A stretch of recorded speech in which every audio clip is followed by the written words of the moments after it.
Dalam tradisi Kristen, 7 dosa maut, 7 deadly sins, dikenal sebagai akar dari berbagai kejahatan dan pelanggaran moral. Konsep 7 dosa maut tidak hanya menggambarkan kelemahan moral manusia, tetapi juga diyakini memiliki akar spiritual yang dalam. Pemahaman ini berkembang melalui tulisan para teolog dan tradisi gereja abad pertengahan.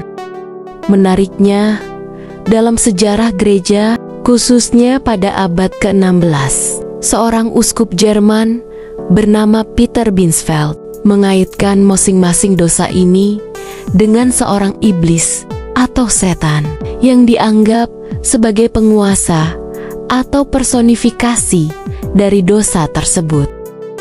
Setiap dosa ini dikaitkan dengan sosok penguasa gelap, iblis atau setan yang bertugas menggoda manusia untuk jatuh ke dalam jerat dosa. Dosa-dosa ini bukan hanya tindakan yang salah, tetapi juga sikap hati yang menjauhkan manusia dari kasih karunia Allah. Berikut penjelasan mengenai masing-masing dosa beserta penguasa gelap yang dipercaya memimpinnya, dilengkapi refleksi rohani untuk mengatasinya.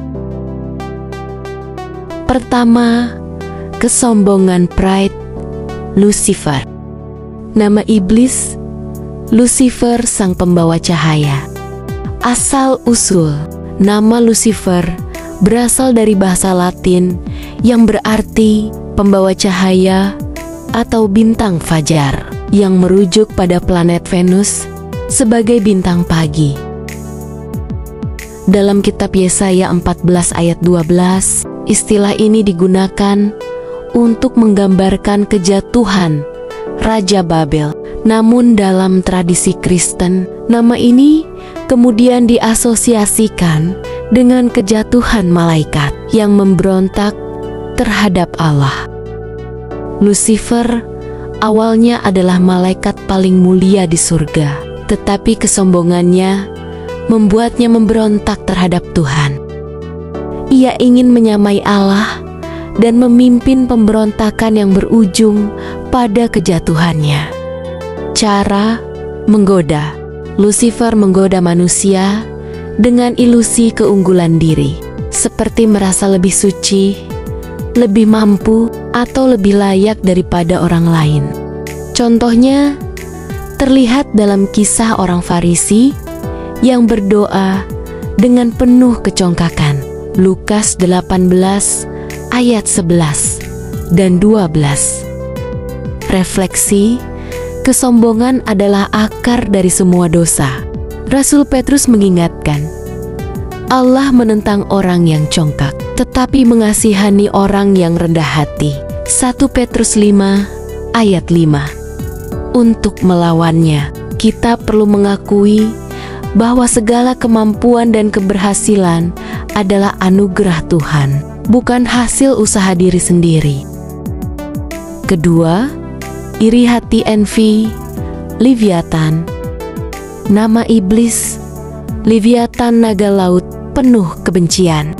Asal-usul Leviathan melambangkan iri hati yang menghancurkan. Iri hati membuat seseorang tidak mampu bersukacita atas keberhasilan orang lain dan selalu merasa kurang. Ini adalah dosa yang merusak komunitas dan persaudaraan.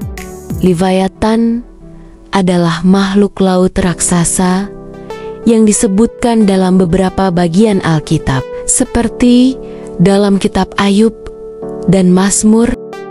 Dalam teologi Kristen, Leviathan sering diidentifikasi dengan dosa iri hati dan dianggap sebagai simbol kekacauan dan kejahatan.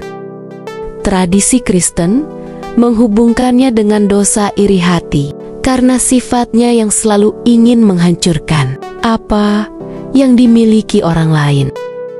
Cara menggoda. Leviathan memanipulasi perasaan tidak puas atas berkat orang lain, seperti yang terjadi pada Kain yang membunuh Habel.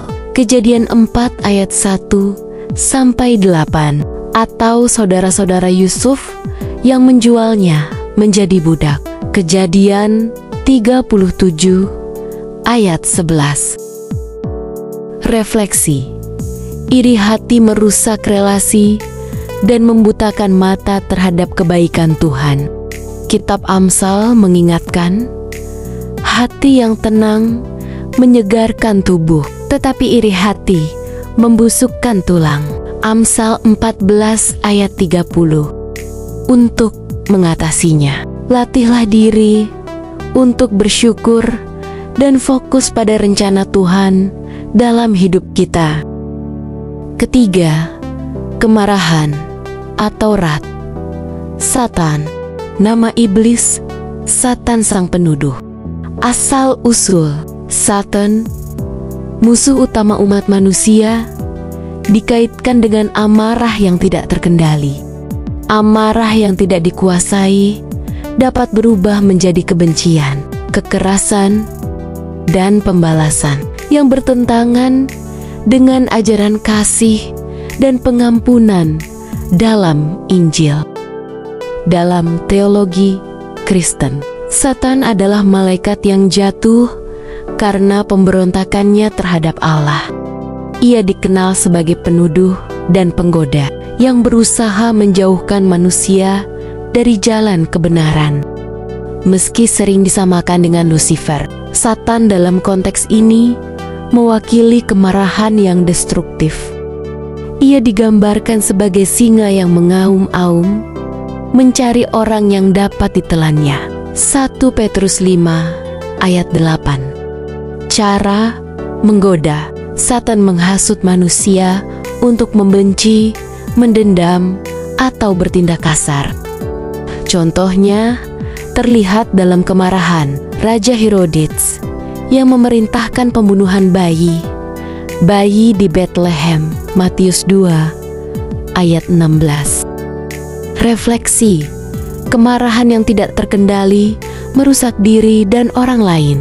Rasul Paulus menasihati, apabila kamu menjadi marah, janganlah kamu berbuat dosa. Janganlah matahari terbenam sebelum padam amarahmu. Efesus 4 ayat 26. Mintalah Roh Kudus membantu kita mengelola emosi dengan bijak. Keempat, ketamakan atau keserakahan greed. Mammon, nama iblis. Mammon, dewa kekayaan. Asal-usul, Mammon adalah personifikasi dari kekayaan dan keserakahan. Dalam Alkitab, Yesus memperingatkan agar tidak melayani Mammon sebagai Tuhan.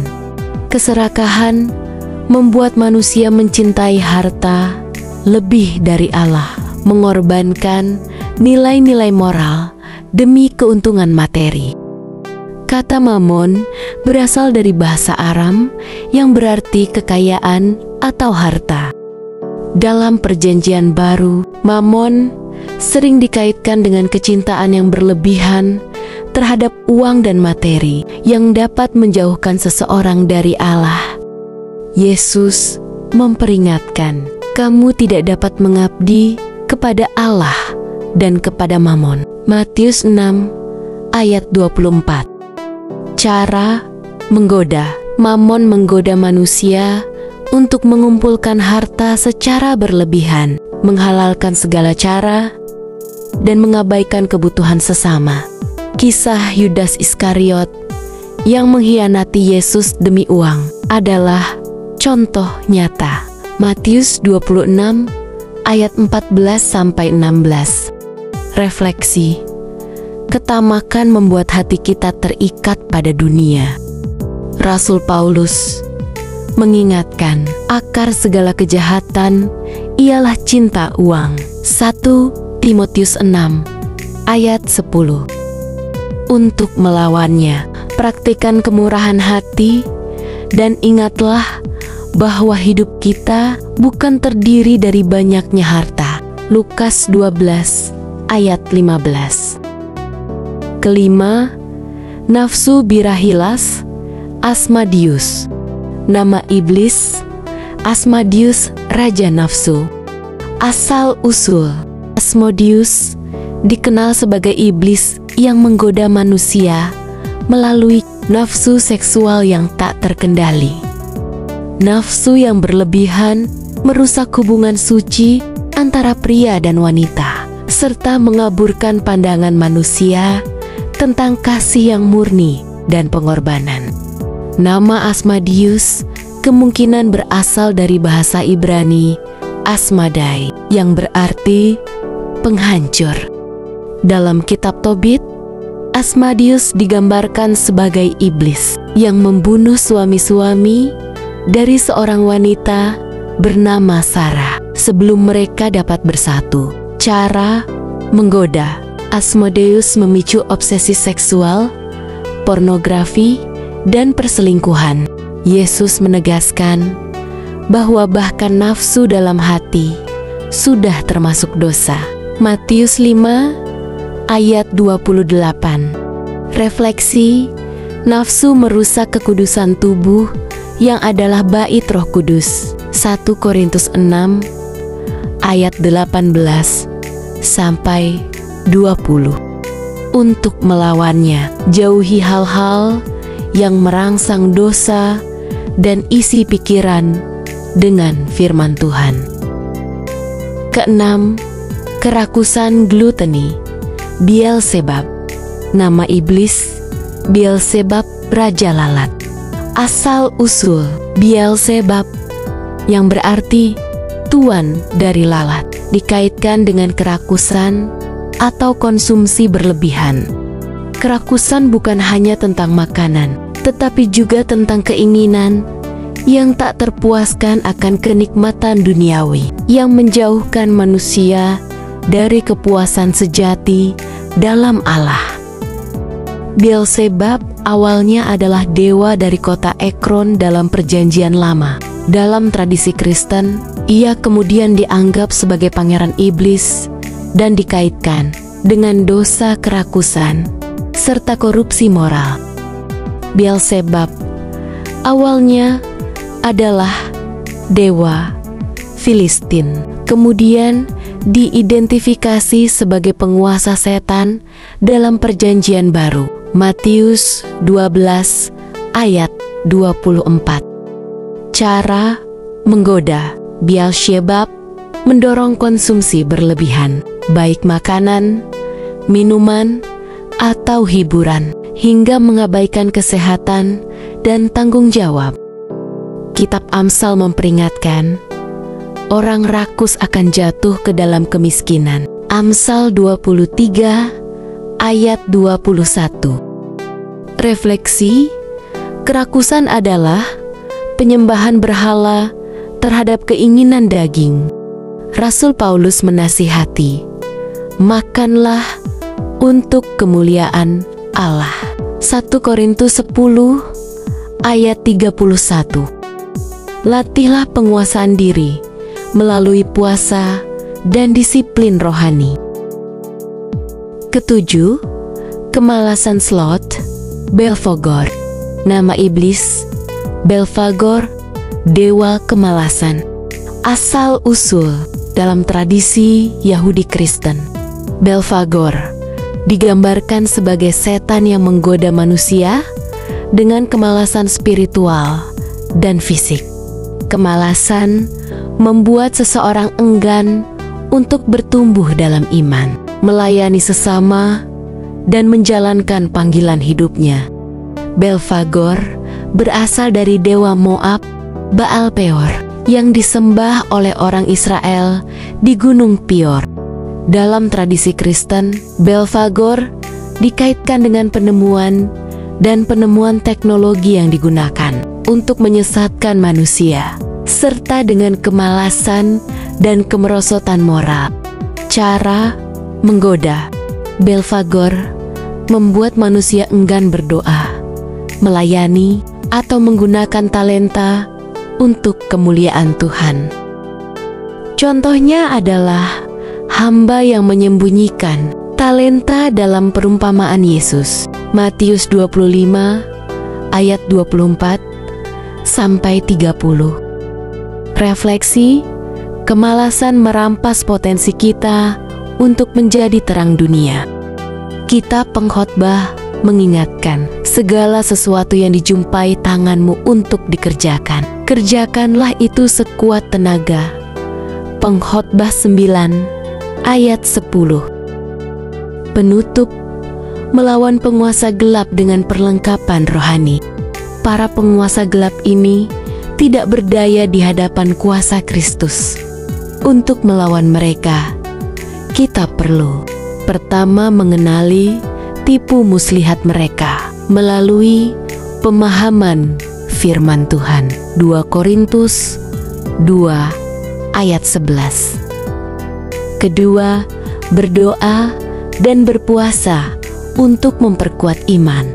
Matius 17 ayat 21. Ketiga, mengenakan perlengkapan senjata Allah, termasuk perisai iman dan pedang roh. Efesus 6 ayat 10-18. Keempat, membangun komunitas yang saling mendukung. Ibrani 10 ayat 24 dan 25. Dosa-dosa ini mungkin terlihat manusiawi, tetapi melalui anugerah Tuhan, kita mampu mengalahkannya. Ingatlah bahwa di mana dosa bertambah banyak, di sana kasih karunia menjadi berlimpah-limpah. Roma 5 ayat 20. Hal ini bukan berarti agar kita boleh hidup dalam dosa dan menikmatinya, melainkan sebuah peringatan agar kita menjauhi dosa dalam hidup ini, sekalipun kasih karunia Tuhan jauh melebihi kuasa dosa. Mari hidup dalam ketaatan dan kemenangan di dalam Kristus. Tuhan Yesus memberkati.